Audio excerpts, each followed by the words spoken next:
Alors donc, apprendre reste quand même une grande difficulté pour les élèves et la pédagogie inversée m'a permis de mettre en place un petit peu de pédagogie circulaire, d'où l'utilisation des cahiers d'apprentissage et la métacognition, c'est-à-dire la connaissance de ces méthodes d'apprentissage pour chaque élève.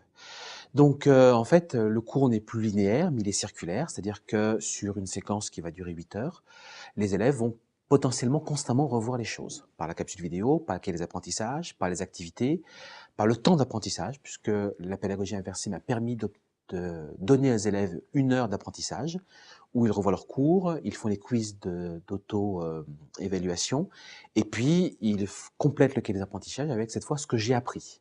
Donc ils passent de ce que je sais, qui parfois n'est pas grand-chose, à ce que j'ai appris avec les activités, la capsule et la mise en perspective que je peux faire. Donc les élèves ont la capacité de pouvoir travailler les connaissances de façon circulaire, de revoir les choses. On sait très bien que s'ils ne voient des éléments qu'une fois, c'est très vite oublié. Or là, ils peuvent les voir beaucoup plus. Et donc, j'ai constaté quand même une amélioration de la maîtrise des connaissances, en tout cas à court terme. À long terme, ça reste encore difficile et on s'interroge beaucoup sur comment vraiment mettre un programme circulaire sur l'ensemble d'une année, ce qui n'est pas simple avec la chronologie d'histoire. Et c'est vrai que l'approche curriculaire qui est mise dans les nouveaux programmes va peut-être nous permettre de pouvoir enraciner un peu plus ces connaissances. Et puis d'autre part, lorsque j'ai voulu mettre un peu de freinet en place, le fait que les élèves travaillent une question en profondeur, c'est-à-dire qu'ils vont travailler sur les documents, répondre à des questions, faire des recherches, préparer un oral, un diaporama, c'est une question qu'ils vont maîtriser en profondeur. Et donc, au moment de l'évaluation, je leur laisse le choix de la question qu'ils vont travailler, et très souvent, ils reprennent celle qu'ils ont travaillée en profondeur. Et là, on a une qualité de mémorisation bien plus grande, puisque c'est une question qu'ils ont réellement travaillée. Alors certes, au final, ils n'ont pas tout travaillé en profondeur. Mais par rapport à un cours traditionnel où je leur déversais les connaissances, au final, ils en connaissent beaucoup plus. C'est-à-dire qu'ils en ont fait moins, mais ils en savent plus. En tout cas, c'est le pari que je fais à chaque fois et qui semble pour l'instant un pari réussi. Et ça, c'est vraiment grâce à la pédagogie inversée. Donc, on va commencer la séquence d'éducation civique sur la défense et la paix. Vous avez, pour la plupart d'entre vous, vu la vidéo chez vous, répondu au questionnaire. J'ai un peu regardé sur Internet ce que vous avez fait. Donc, comme d'habitude, quels sont les apprentissages? Je vous rappelle, il s'agit de mobiliser ce que vous avez vu dans la vidéo, de rappeler quelques idées, et on reprendra rapidement ensemble. Sachant qu'on le reprendra après, lorsqu'on fera la phase d'apprentissage, juste avant l'évaluation. Je vous laisse au travail.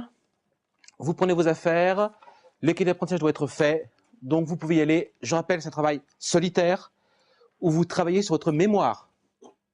Rigueur, tu marques la défense et la paix, sauf forme de carte mentale. Et ensuite, tu essaies de reprendre les idées que tu as pu trouver. La défense, c'est quoi? Où c'est? Quand? C'est le troquet au CP. Où? Quand? Comment? Pourquoi? Si tu ne trouves rien, c'est pas grave. L'important, c'est que tu te poses des questions.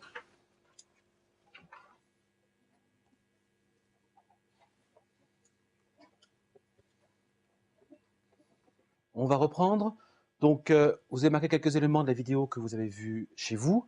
Je vous rappelle que ces éléments-là vont être essentiels pour la réussite des activités qu'on va mener après. Puisque vous avez quelques idées qu'il va falloir réutiliser, et donc une meilleure compréhension des activités qu'on va mener en classe. Je rappelle que voir la vidéo à la maison est quand même capital. Et alors, on t'écoute. Qu'est-ce que tu as noté?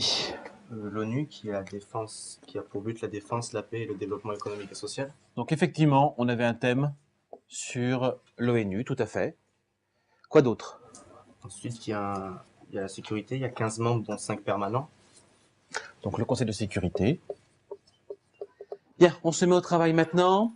Alors, la défense et la paix, 2 activités vous sont proposées. Vous avez vu donc la vidéo, fait le cahier d'apprentissage, le quiz. Alors, pour ce chapitre, je vous propose 2 activités au choix. La première, sur le parcours de citoyenneté universelle, notamment la JDC, on en a parlé tout à l'heure. Et l'autre thème sur les nouvelles missions de la défense nationale. Je vous rappelle que vous avez le choix. Cette activité que vous allez mener, vous allez avoir 3 heures pour la faire. Toujours les mêmes conditions. Hein. Réaliser l'activité avec les documents, répondre aux questions, vous corriger, l'autocorrection, rédiger votre texte en triant les idées et préparer votre communication. Au moins 2 groupes passeront à l'oral devant la classe pour amener à vos camarades, comme on a l'habitude de le faire, les éléments qu'ils n'ont pas vus pour remplir la fiche de cours. Donc maintenant, je vais vous demander en groupe de sélectionner quelle activité. Il me faut au moins 3 groupes sur la première qui est le parcours des citoyennetés universelles et au moins 3 groupes sur les nouvelles missions de la Défense nationale. Alors, le parcours des citoyennetés universelles. Donc, comme d'habitude, les documents. Donc, l'un ou deux d'entre vous s'occupent des documents et des questions. Et pendant qu'un ou moins un fait des recherches justement sur le parcours de citoyenneté. J'aimerais que vous complétiez les informations des documents par d'autres choses, notamment des images, dont vous en aurez besoin pour la communication et faire le diaporama. Voilà. Mais j'aimerais que vous enrichissiez avec une recherche sur Internet les éléments que j'ai mis, qui sont les éléments de base sur le cours. Et évitez de trop recopier les documents, sachant que vous devez rédiger. L'idéal, c'est de prélever en fonction des réponses. D'accord? Donc des tirets. Le problème, c'est que si vous rédigez tout de suite la réponse complète, l'objectif, c'est quand même de rédiger le texte. Vous allez déjà être enfermé dans une réponse. Alors que si c'est des tirets, c'est beaucoup plus facile à trier, à corriger et donc à remettre dans l'ordre pour la rédaction. Mais ça veut dire qu'il faut prendre des idées dans le 2 et dans le 1, sauf que le 2 c'est que des... Et dans le 2 c'est que des avantages. Non, c'est pas les avantages. Non, pour la regarde le défense. 2 regarde. C'est très pour la défense. Le développement de... Non, attends, la lutte contre le trafic.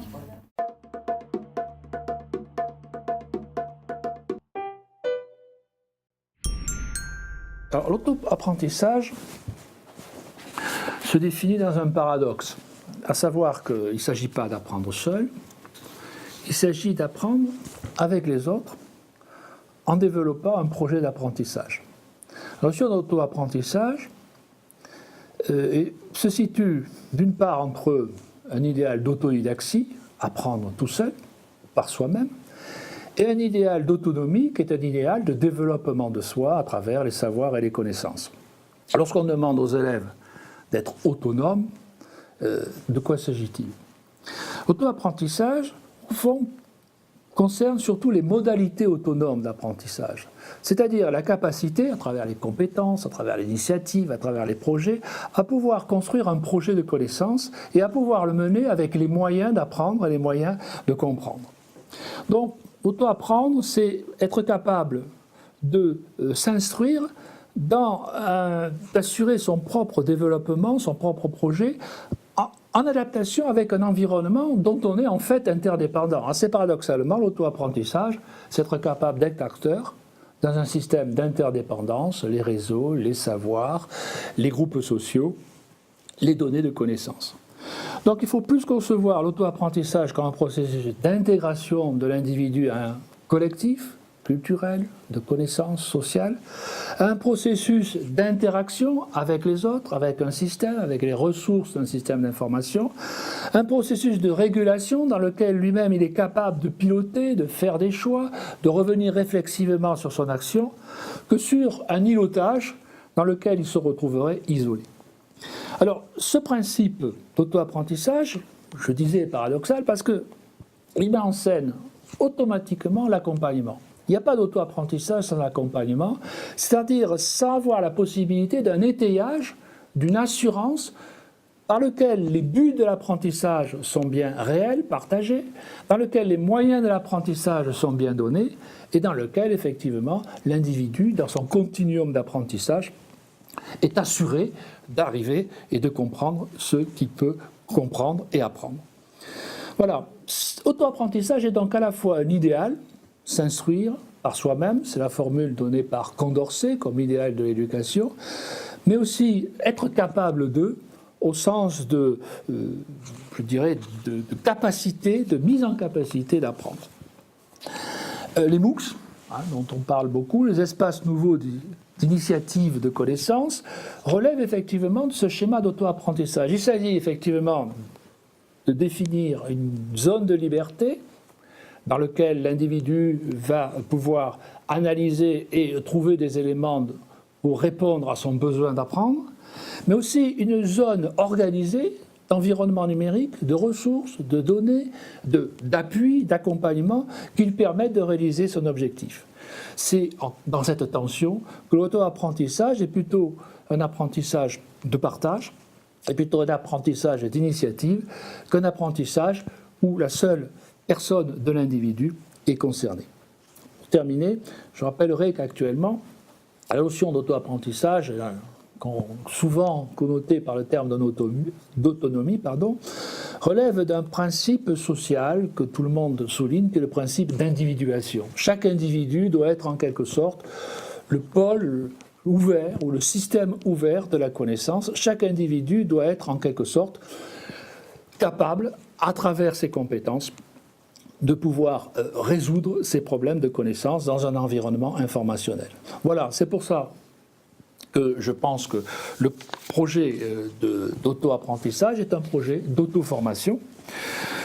C'est un projet individuel, c'est un projet qui suppose un contrat pédagogique, qui suppose, je dirais, un apprentissage des moyens d'apprendre, qui suppose un accompagnement, qui suppose un environnement ressources, qui suppose des échanges entre les personnes, un rapport individuel et collectif, et qui suppose un suivi et, je dirais, un étayage suivi. Voilà, auto-apprendre, ce n'est pas se dissocier des sources traditionnelles de la connaissance, c'est au contraire être capable de développer sa propre capacité d'apprentissage.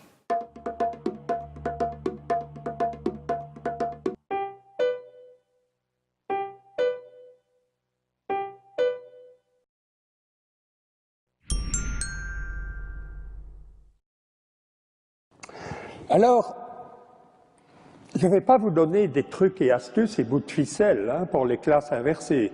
Ce n'est pas une technique où on dirait on met les étudiants par 4, on distribue des post-it de couleurs, etc., etc. Il y a plein de techniques très intéressantes d'animation de groupe. Ce n'est pas une technique, ce n'est pas une méthode, comme l'apprentissage collaboratif ou l'apprentissage par problème, c'est plutôt une sorte d'agrégat de toutes sortes de courants qui font appel au behaviorisme. Qu'est-ce qui permet de mettre les gens dans des comportements où ils vont apprendre des choses?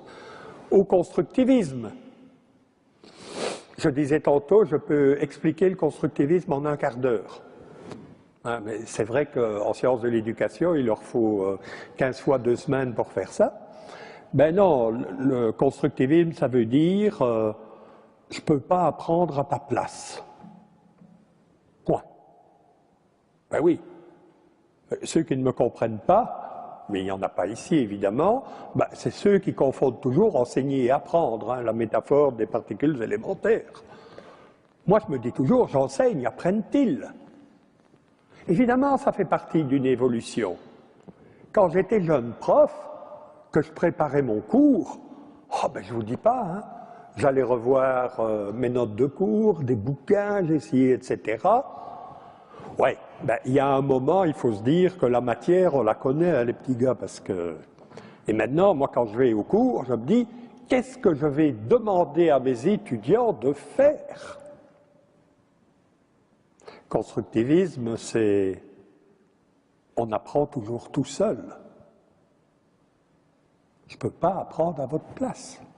Irréductiblement, apprendre est quelque chose d'individuel. Mais, et je vous explique, j'induis le socioconstructivisme en citant Philippe Carré, on apprend toujours tout seul, mais jamais sans les autres. Vous l'avez compris?